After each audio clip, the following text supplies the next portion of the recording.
Diana Uribe. Buenas, les informamos a los oyentes de Caracol que quieran ponerse en contacto con los programas, llamar al 245-9706, 245-9706, o escribir a los emails de auribe@hotmail.com o a la página web www.diana-uribe.com. Hoy vamos a ver el surgimiento del rock and roll, un mundo para la juventud y el comienzo de la contracultura.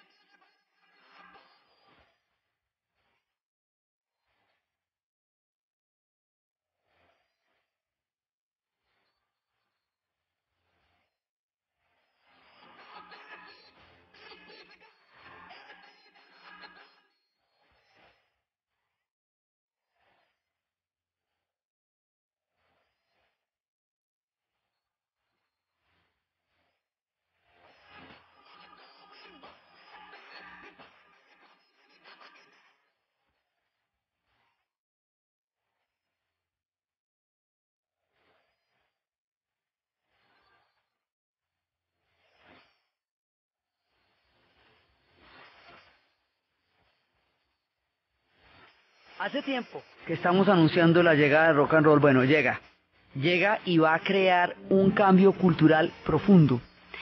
Vamos a ver cómo se entrelazan los movimientos por los derechos civiles que estábamos viendo la vez pasada y toda esa corriente de reivindicación histórica de los pueblos negros, de los pueblos afrodescendientes en los Estados Unidos. Habíamos visto toda la lucha por el derecho al voto, habíamos visto toda la gesta en cada uno de los espacios, los personajes, habíamos visto todas las diferentes tendencias históricas desde los derechos civiles, el poder negro, las panteras negras. Había figuras como Angela Davis, que fue una de las mujeres que encarnó la rebeldía en su época, como Huey P. Newton, personajes que cambiaron la historia de su tiempo y de su momento. Habíamos visto eso por un lado, y habíamos visto cómo eso estaba acompañado de todo un movimiento musical que era el soul. Eso por un lado. Esto va a abrir el movimiento por los derechos civiles, va a abrir la contracultura, porque es la primera reivindicación que empieza a irradiar un aire de cambio profundo en la sociedad americana. Por el otro lado, está surgiendo el rock and roll. Y vamos a ver cómo el rock and roll, los derechos civiles, el mundo para la juventud se fusionan, se relacionan los unos con los otros y van a cambiar de una manera radical la forma de pensar, de vivir, de actuar y de creer de una época, a partir de una revolución cultural, como se va a llamar esto, y como más adelante lo que va a aglutinar toda esta transformación va a ser el movimiento para parar la guerra del Vietnam, más adelantico. Entonces, resulta que de las profundas raíces de la música americana, nosotros habíamos seguido toda la gesta de la música negra desde los spirituals, desde los gospels, la música de las plantaciones, la época de la esclavitud, los cantos de las iglesias, el blues, el jazz. Entonces, de una vertiente que es el blues, que nosotros hemos visto acá, de toda una serie de personajes, ese es uno de los componentes. Y en esto vamos a escuchar a Muddy Waters.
De esta vertiente de blues de Muddy Waters, que lo hemos escuchado en otras ocasiones, Muddy Waters tiene una canción que se llama Rolling Stone, y de esa canción es que los Rolling Stones sacan su nombre, directos herederos del blues. Entonces, por un lado, está toda la tendencia negra que hemos analizado a lo largo de muchos capítulos de esta serie. Por otro lado viene la tendencia del folk americano, por la música folclórica y la música country. De ahí viene la otra parte.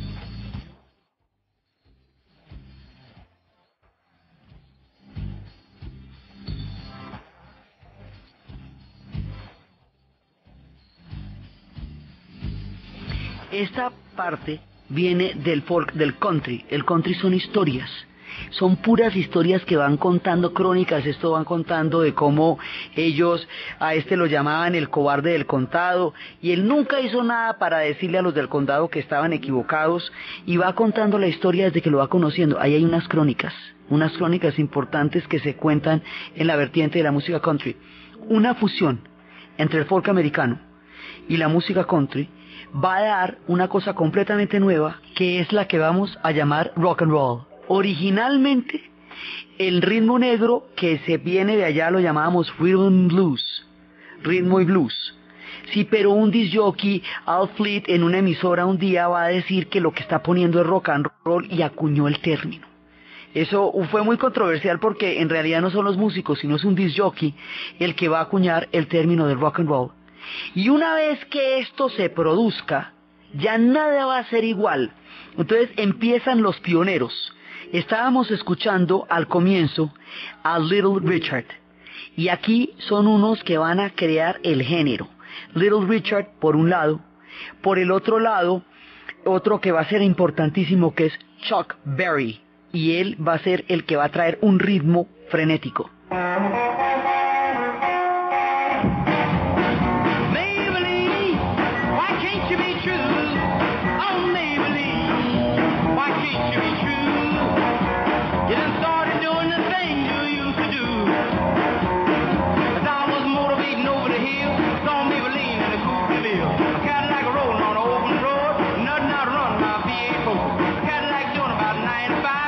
Otro de los pioneros va a ser Jerry Lee Lewis con sus grandes bolas de fuego.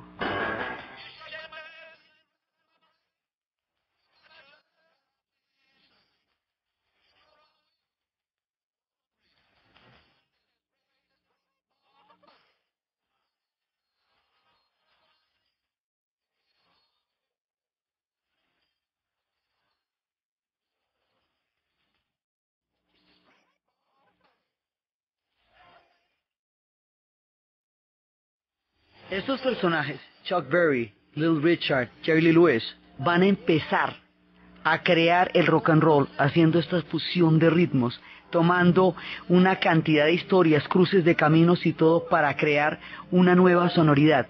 Esta sonoridad, que originalmente es negra, va a pasar con ella lo que hemos señalado en otros programas, la van a blanquear. O sea, otros vienen, toman el ritmo que originalmente, Jerry Lee Lewis es blanco, pero diga los creadores, pero van a tomar el ritmo que originalmente hicieron Little Richard y que originalmente hizo Chuck Berry, y lo van a blanquear y lo van a popularizar, digámoslo así, lo van a masificar.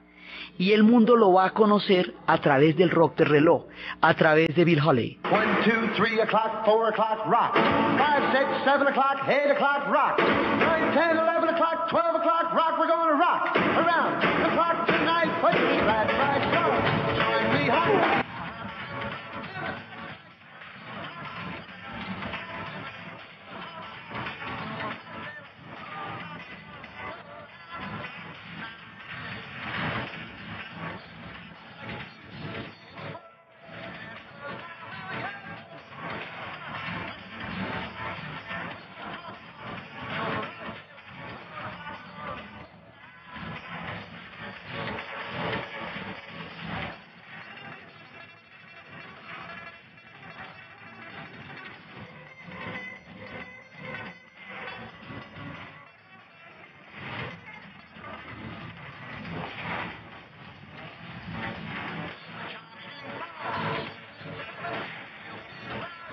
Entonces aquí va pasando un fenómeno de grandes dimensiones. Por un lado, esta música va a romper con la balada, con las canciones dulces que se escuchaban en la radio, porque es un ritmo catártico, porque es un ritmo que tiene, sobre todo en las versiones negras, tiene unas letras fuertes y tiene unas letras duras de historias y también son letras con fuerte contenido erótico. Por el baile, el rock and roll va a generar un baile que en sociedades puritanas, que vienen de unas corrientes, de las corrientes protestantes, donde el goce, donde el frenético y todo eso es considerado pecaminoso. Entonces se consideraba que las culturas negras tenían una carga erótica pecaminosa que las mantenía marginadas, y era cosa que no se popularizaba en la gran masa por todo el prejuicio que había también acerca de toda una catarsis. El rock and roll va a llevar la catarsis a una generación que es la primera que lo recibe. Entonces primero es negro, luego llegan los Bill Haley y los Comets y lo van a blanquear, y luego viene un personaje que se va a convertir en el enlace entre toda la sonoridad de la música negra y el mundo blanco. Un personaje con un carisma, con una presencia, con un movimiento que no tenían los blancos, pero él era blanco, absolutamente guapo, y que va a ser un ícono, objeto de culto de lo más eterno, de los cruces de caminos de Memphis, porque es donde se cruzan el blues, toda la cantidad de ritmos, de la tierra de Graceland, que se va a convertir como en una especie de peregrinación del culto del rock and roll. Van a ser el que llaman el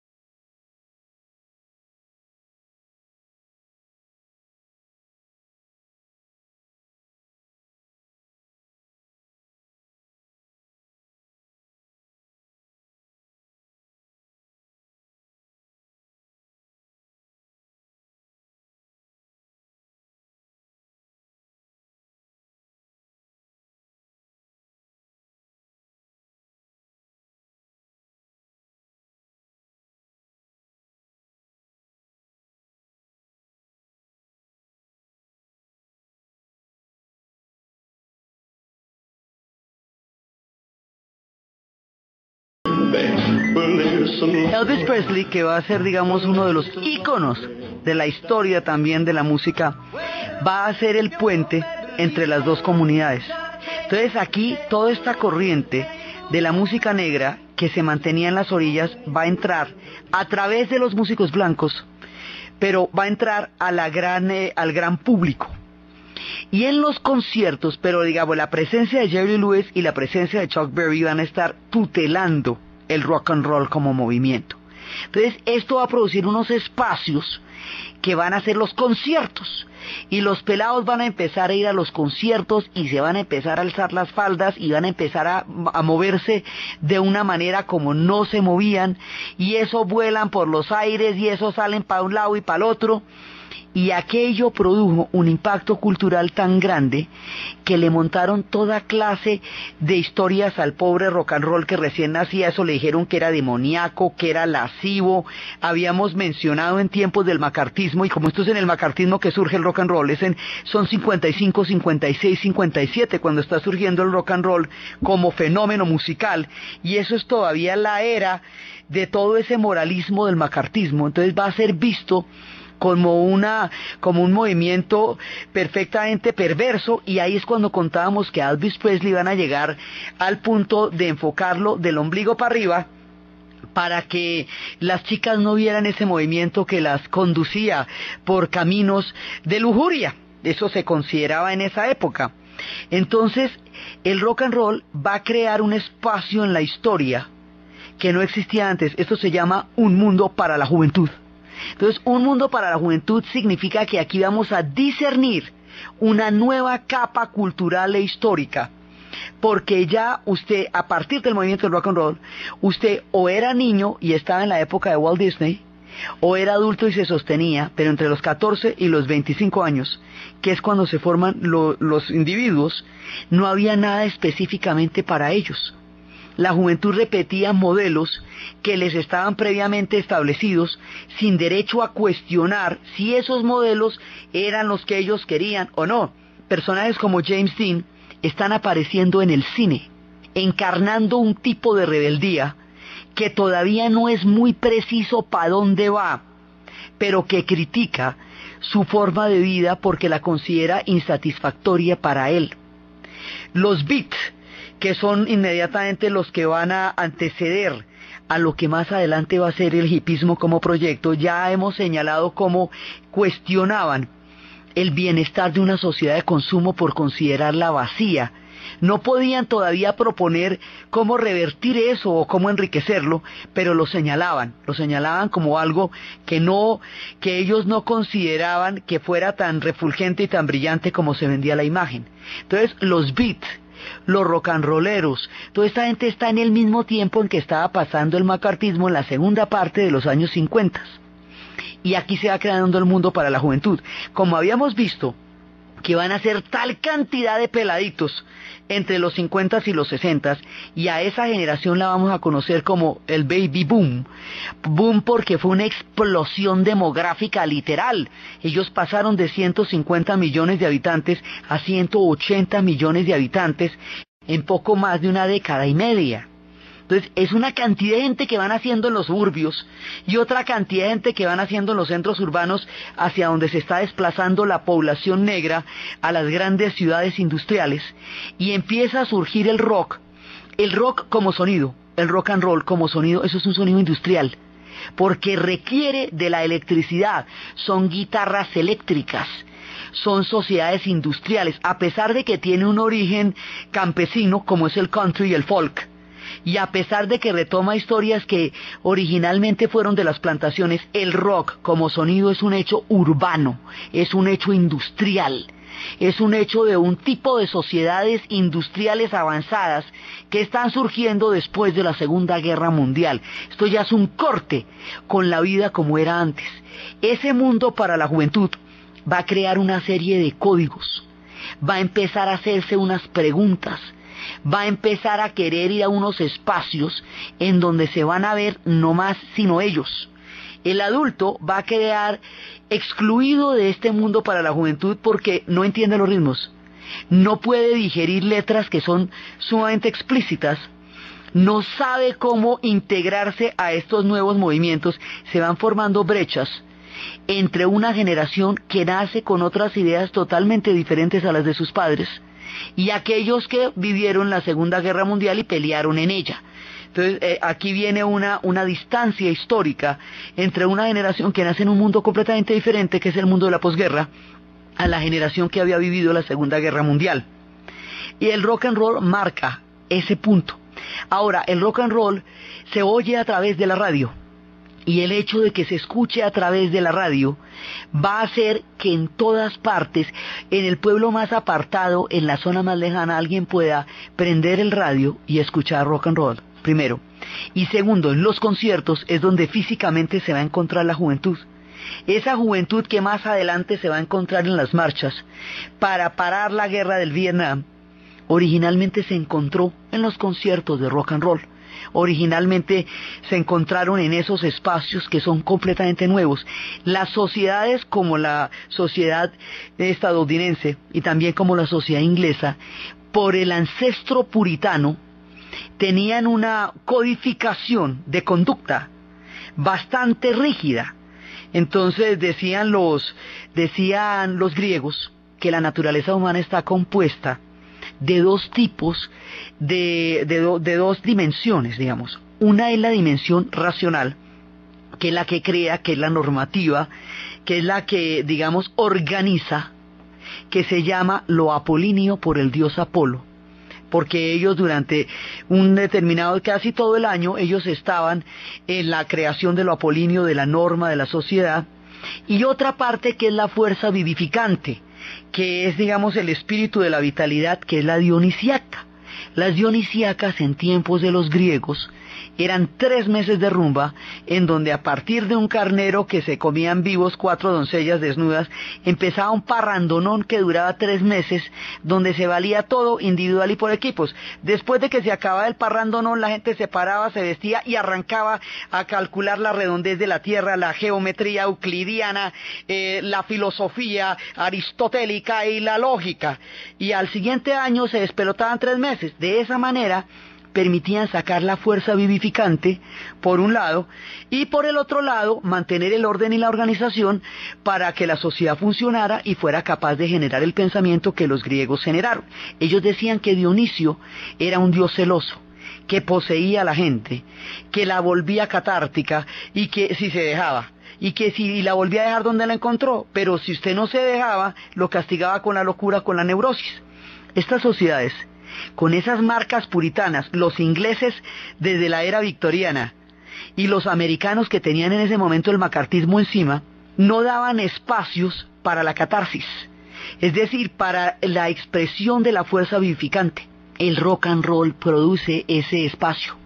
Entonces la gente se va a los conciertos y no solamente se puede despelotar, cosa que no puede hacer en ningún otro espacio y en ninguna otra parte de su vida cotidiana, porque en todos lados tiene que sentarse bien, saludar, portarse como toca y tal, sino que van a despelotarse. Ese es justamente el objetivo. Y esto de que se puedan despelotar y que puedan bailar frenéticamente como no se podía bailar antes en esa sociedad, es lo que va a crear el espacio de una nueva forma de cultura. Entonces, ese es, digamos, el efecto que va a producir el rock and roll cuando surge. Este efecto es tan impactante y produce una distancia de incomprensión por parte de los padres que no entienden lo que está pasando, no entienden esa música. Por eso es que un chiste de la película Volver al Futuro de Michael J. Fox es que le chismosea a uno, se pone a tocar rock and roll con la guitarra y le dice, los pelados quedan desconcertadísimos, dice, ustedes puede que no lo entiendan ahora, pero sus hijos lo van a adorar. Y le dice le muestra el ritmo a un tipo que llama a su hermano Chuck y le dice, Chuck, mira, te tengo un ritmo catártico, y es como una broma de cómo va llegando el rock and roll.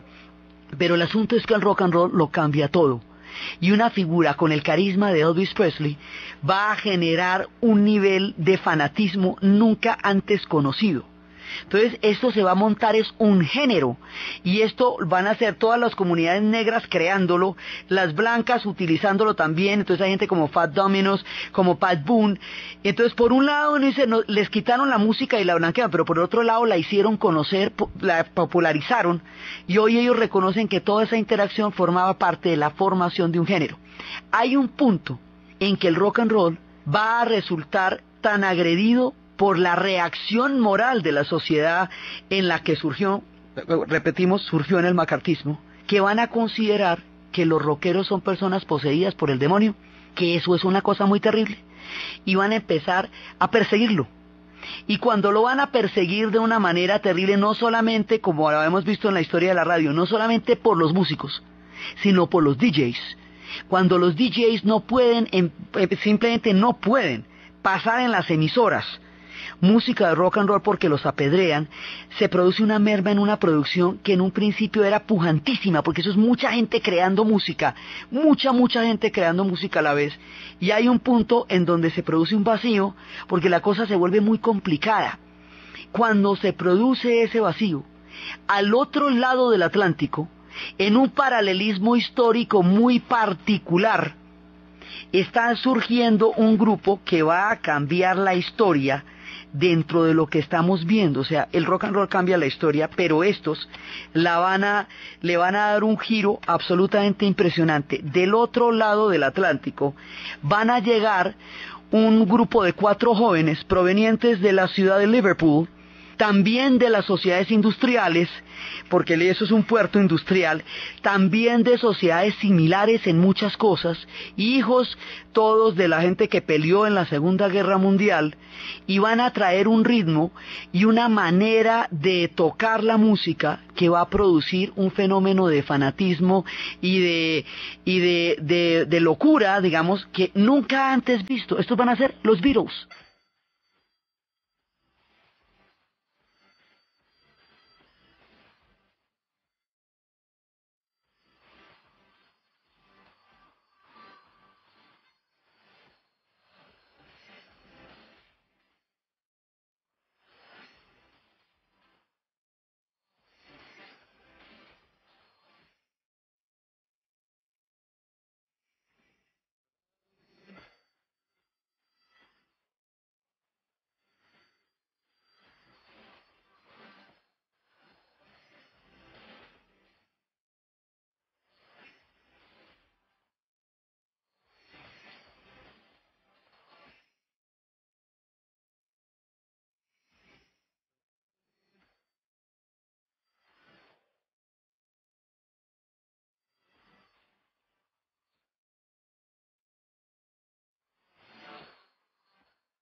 Los Beatles van a crear un fenómeno nunca visto ni antes ni después. Los Beatles van a llegar con lo que se llamaba el pelo largo, no hoy por hoy pues eso no tiene nada que ver, pero en ese momento ellos llegan con el pelo largo, tienen una forma de tocar que es completamente distinta y los Beatles tienen una cosa particularísima, ellos se van a reinventar, ellos son unos mutantes, ellos van a transformarse a medida que se va transformando la década. ¿Cómo sería de importante el fenómeno de los Beatles?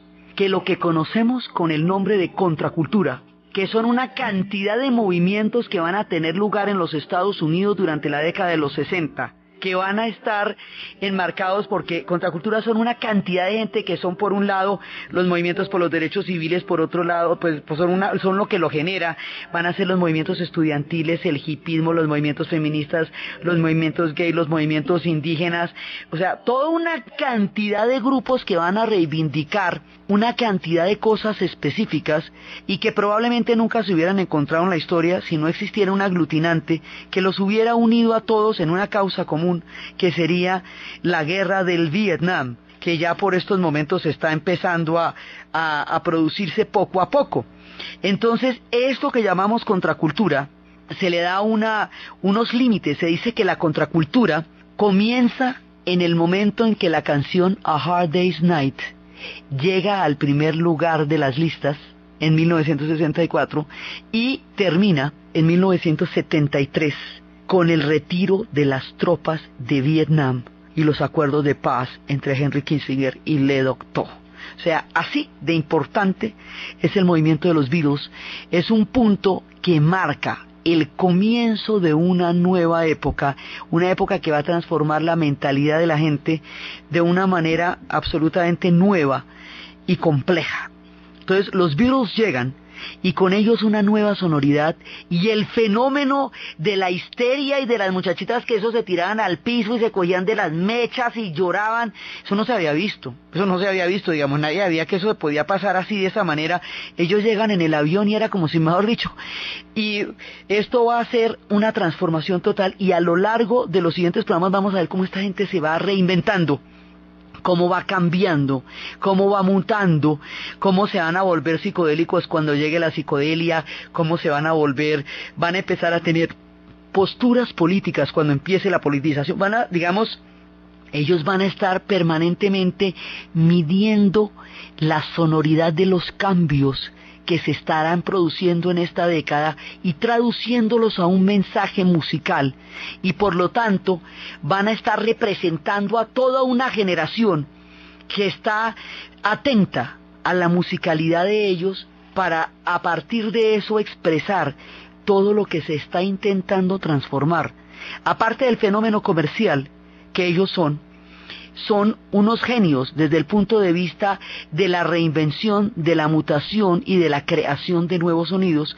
Parten del rock and roll, pero se van a ir transformando a medida que la década se vaya transformando, ya instalados como estamos en los 60s. 4 meses después de la llegada de los Beatles y de su presentación en el show de Ed Sullivan, procedente del otro lado del mar, de Inglaterra, llegan otros íconos con una sonoridad especialísima, una gestualidad fuerte, que van a transformar también esta creación y esta historia de la música, los Rolling Stones.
A todo este fenómeno de los Beatles y los Rolling Stones que van a estar con una estética totalmente diferente, unos chicos más cadeneros, más rudos, más callejeros, unos chicos que tienen un sonido bastante fuerte, también procedente de los cinturones industriales. Todo el rock como sonoridad está ligado a este mundo industrial también, y ellos van a llegar para quedarse el resto de la vida. Van a mantener una sonoridad permanente, o sea, ellos no se transforman, sino que son idénticos a su propio sonido y lo van mejorando con los años, y se van a convertir en unos íconos y van a sobrevivir a todo el mundo, a la década, a los tiempos, a las generaciones. 40 años después todavía siguen tocando. Ya las generaciones que iniciaron el rock son los padres de las siguientes generaciones, ya hay otras generaciones. Han pasado 40 años desde que apareció el rock y ellos siguen tocando y siguen. Una vez les preguntaron que cuál era el secreto de la longevidad tan impresionante que ellos habían tenido, y decían: disciplina. Nunca faltamos a un ensayo ni a un concierto, no importa qué tan dramáticas o complicadas o difíciles fueran las circunstancias en las que nos encontráramos, nunca dejamos de cumplir con lo que teníamos que cumplir. Los Rolling Stones van a desarrollar también toda una movilización en la música. Inclusive más adelante va a haber un momento en que en Inglaterra a Mick Jagger lo arrestaron por haber fumado marihuana y le iban a meter una sentencia, la cosa más impresionante. Entonces dijeron: mire, este no es un juicio contra una persona, contra un individuo, sino contra una generación. Lo cogieron como símbolo de una generación de transformaciones y le quieren clavar a él el resultado de un mundo que es tan supremamente nuevo que no lo pueden manejar. El artículo se llamaba ¿por qué destruir a una mariposa en la rueda de acero? Y ahí es que lo van a liberar, porque dicen: esto no tiene que ver con él, es que le están botando encima todas las transformaciones, porque toda esta música va a generar muchas reacciones en su momento, porque es completamente nueva, abre espacios totalmente distintos. Los Rolling Stones van a tener que van a pasar por muchos líos, van a sobrevivir a muchas cosas. Inclusive cuando estábamos hablando la vez pasada de los riots, de estas manifestaciones de violencia que se dieron en los guetos, que nadie lograba ni dirigir, ni encauzar, ni nada, estos motines que se dieron en Watts, habíamos hablado cómo una canción de un peleador callejero va a hacer que a ellos los acusen en Estados Unidos de estar instigando a la violencia callejera en los guetos, cuando ellos estaban en otro cuento, pero les van a montar la historia por esta canción.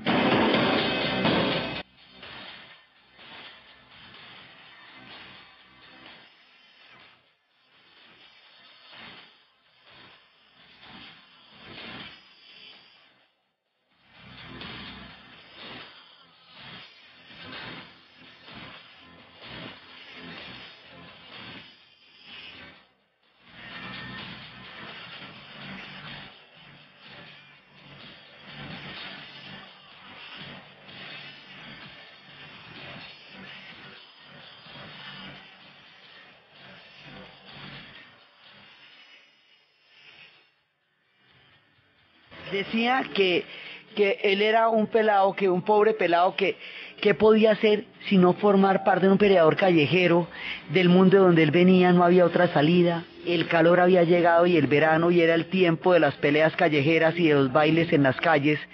Y entonces por eso, por las peleas callejeras y por el verano, dijeron que estos eran los instigadores de la violencia que se estaba generando en ese momento en los guetos. De aquí para adelante les van a montar todas las películas a todos los rockeros. En cada uno de esos momentos les van a montar una cantidad de historias que no tienen que ver con la música, sino con la reacción al impacto que la creación de un mundo para la juventud va a implicar en una sociedad donde este era un sector silencioso, que no tenía una opinión propia y que no tenía una voz distinta a la voz de su familia.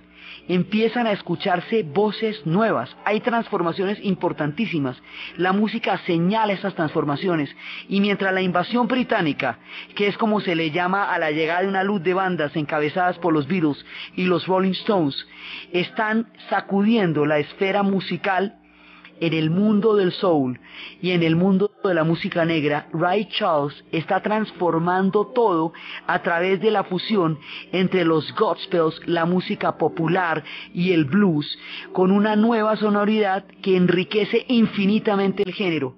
Y era cuando estaba haciendo la canción de Hit the Road.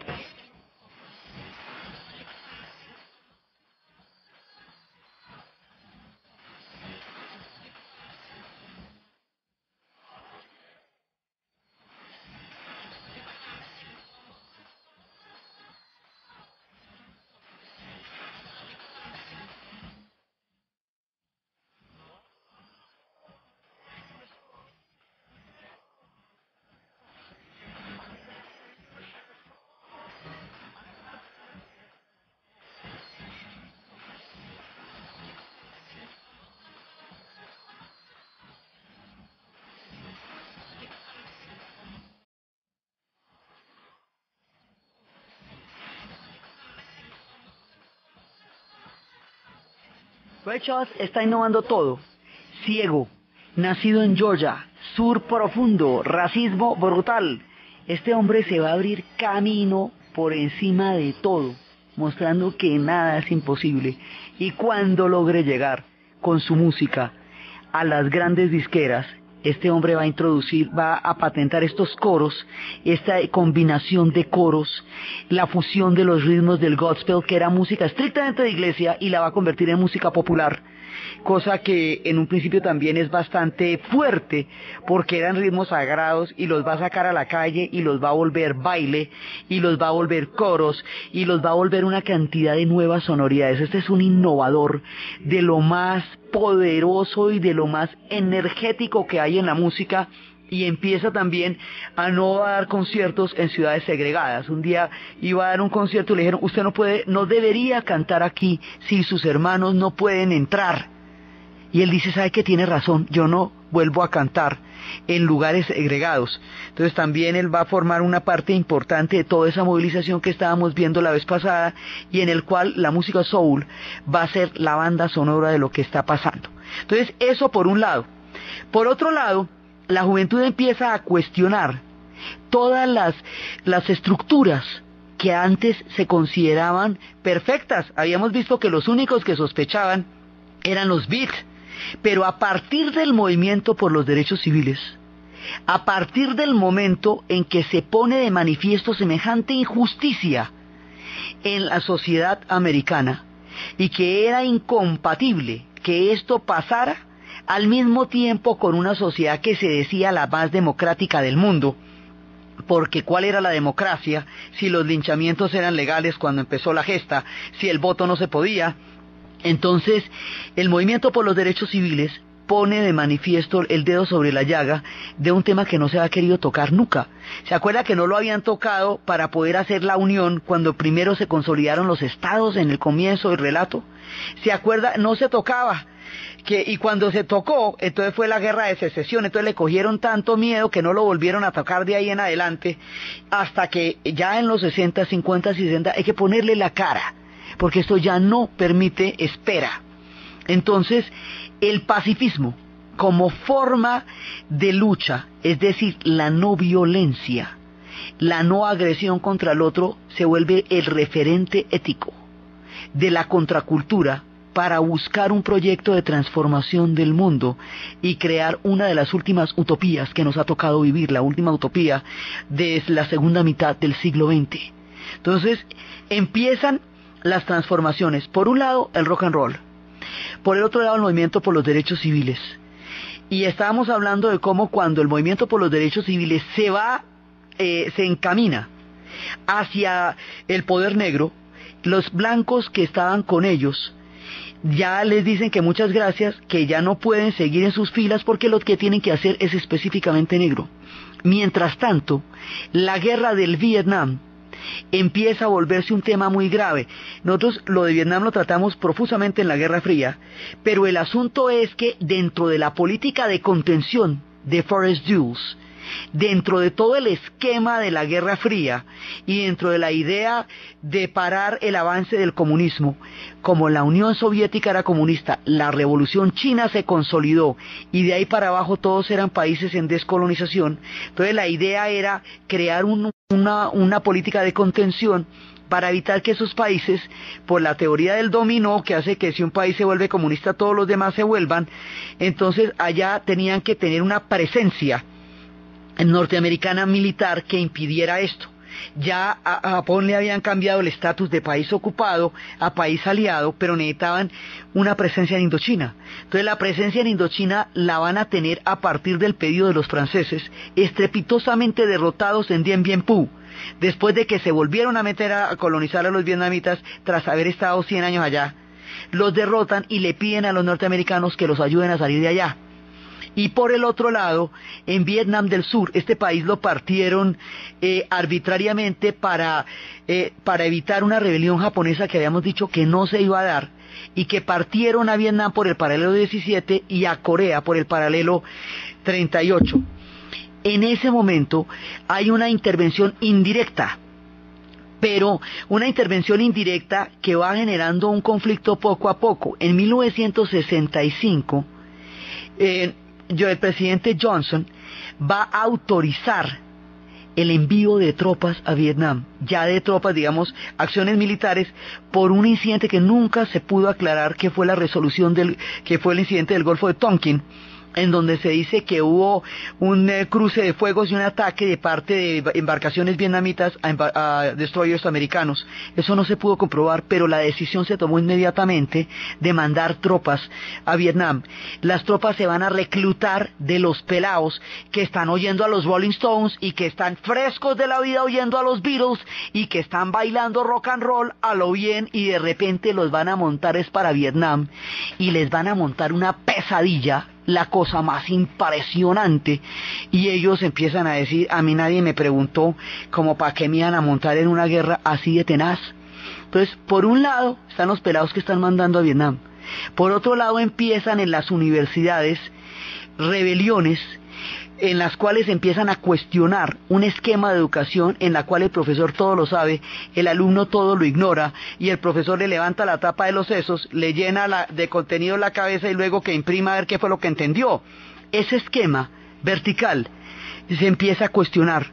Las universidades dejan de ser, por la cantidad de gente que hay y los niveles de vida tan altos que van a desarrollar en los 60, las universidades dejan de ser un fenómeno de élite para convertirse en un fenómeno de masas.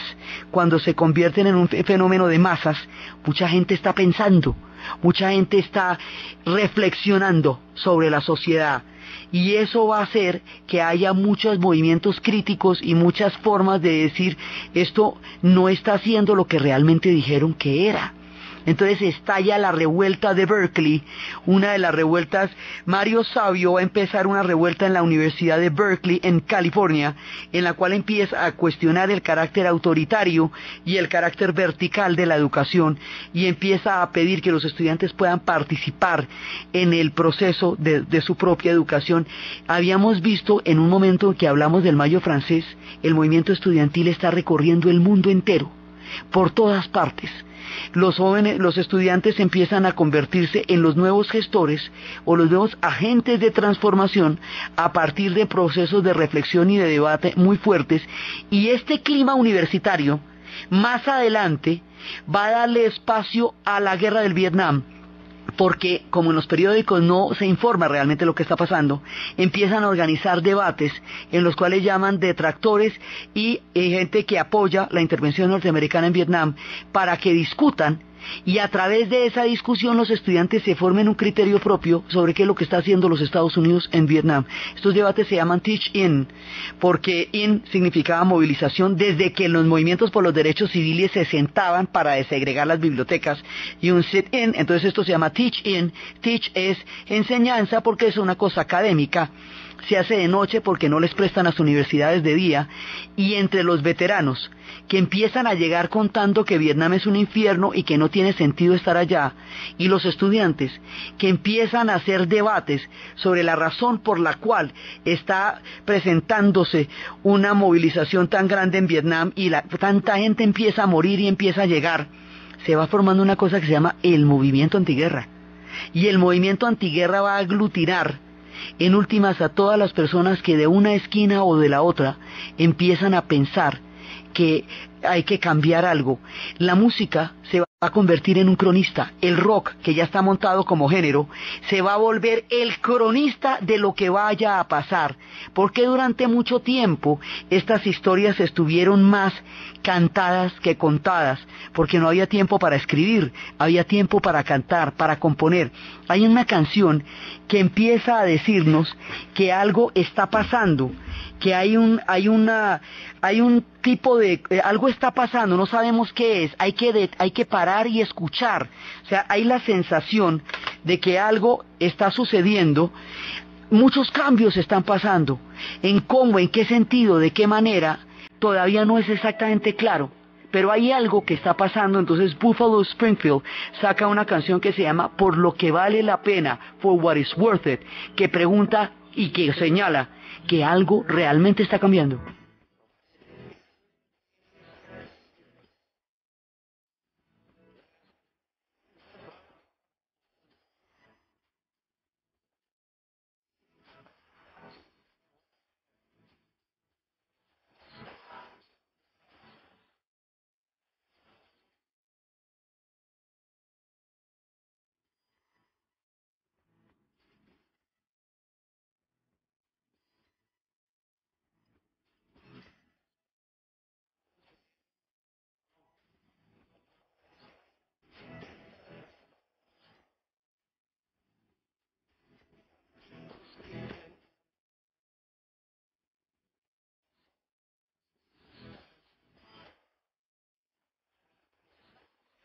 Algo está pasando en el ambiente. Lo que es no sabemos exactamente, pero se oyen nuevas voces.